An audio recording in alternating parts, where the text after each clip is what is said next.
Sa Bukawi, Bulacan, dahan-dahang sinusuong ng lalaking ito ang gatuod na baka noong nakaraang taon. Karga niya ang 65 taong gulang na ina.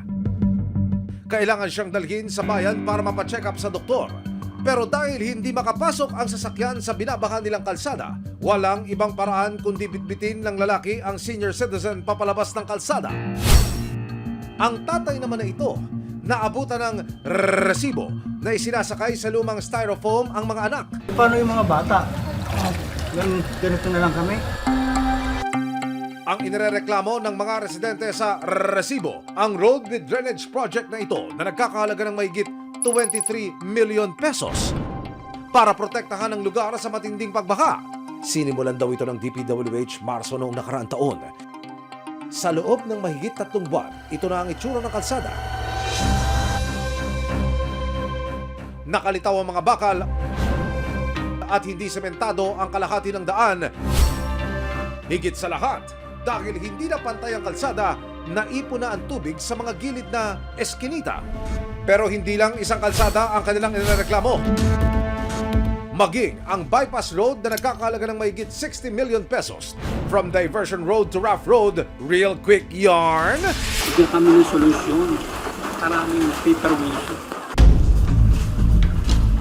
Sa gitna ng pagbabayanihan ng mga residente sa paggawa ng alternatibong daanan, nahulog sa baha ang isa sa mga residente. Tignan nyo, ginawa nyo sa amin. Kung sino man ang kontraktor dito. Sino ba ang kontraktor dito? Hindi kami in-inform. Dapat pag nag-meetingan, lahat ng residents dito, pinag-meetingan. Nakita nyo, may bumalik tayo. Benta nyo sa akin bahay nyo. Dito kayo tumira. Ang gusto lang namin, yung mayroong kaming linaw kung hanggang kailan kami magtitiis.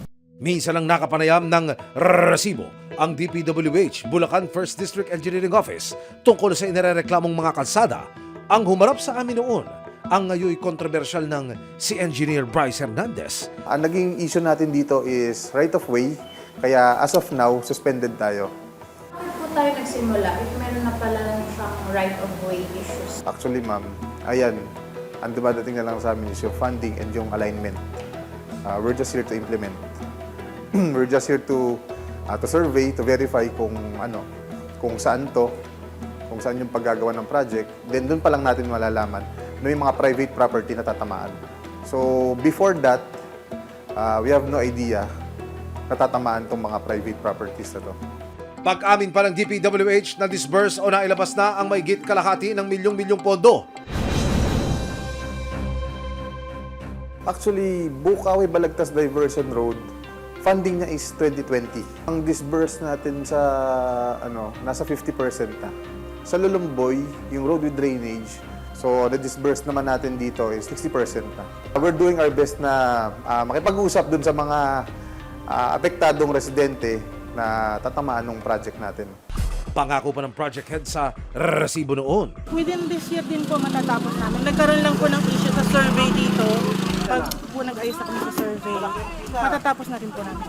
Mas possible po ma'am, pinipilit po natin before expiration, matapos po natin agad to para po magkaroon na po ng access yung mga taong bayan. Makalipas ang 1 taon, umayos na ang daan sa lugar dahil sa sariling bulsa at pagod ng barangay at ng mga residente dito. Sila po ang ibang gumastos po ng panambak. And then yung ginawa naman po nung iba, humingi po sa akin ng mga materyales. Nag-start na po kami ng mga bandang February para po mapatambakan at masemento po yung mga lugar ng mga looban na may tubig. Yung isang bypass road naman, okay naman po siya. Kaya lang po, ang nakakalungkot, meron pong putol na daan, yung nga po yung sa bypass na hindi po natuloy dahil daw po sa flood control issue. Isa ang residenteng si Selina na naglabas na raw ng sariling pera para mapaayos ang kanilang kalsada. Ang kabuang halaga 80,000 piso. Katulad ng side ko, ako gumastos. Kumbaga, kanya-kanya na para mabuo. Hindi na kami umasa na may mag-ano pa dito. Kasi bigo kami Maging ang ginang na naabutan ng resibo noon na nahulog sa baha. Naglabas na rin ng 60,000 piso para makatulong. Wala kasing nangyari noon Ngayon, gumawa kami ng paraan. Yung mister ko, pati mga anak ko. Sariling gastos namin. Gumawa kami ng daan kahit kalahati. Sa unti-unti, Sa utay-utay na paggawa, naisumento ng kapra-kapraso hanggang sa halos mabuo-buo na. Nito lamang Biyernes, nagpaunlak ng Panayamang Bulacan First District Engineering Office ng DPWH. Paliwanag naman nila para sa Road with Drainage Project at Diversion Road sa Bukawi, Bulacan. Pinatapos naman daw nila ang proyekto sa contractor. So ang DPWH at ang kontraktor, tinapos na yung proyekto. May mga kalsada pa na maliliit na kalsada na naiwan. So si kontraktor nag-donate ng konkreto, ginawa niya ng approach.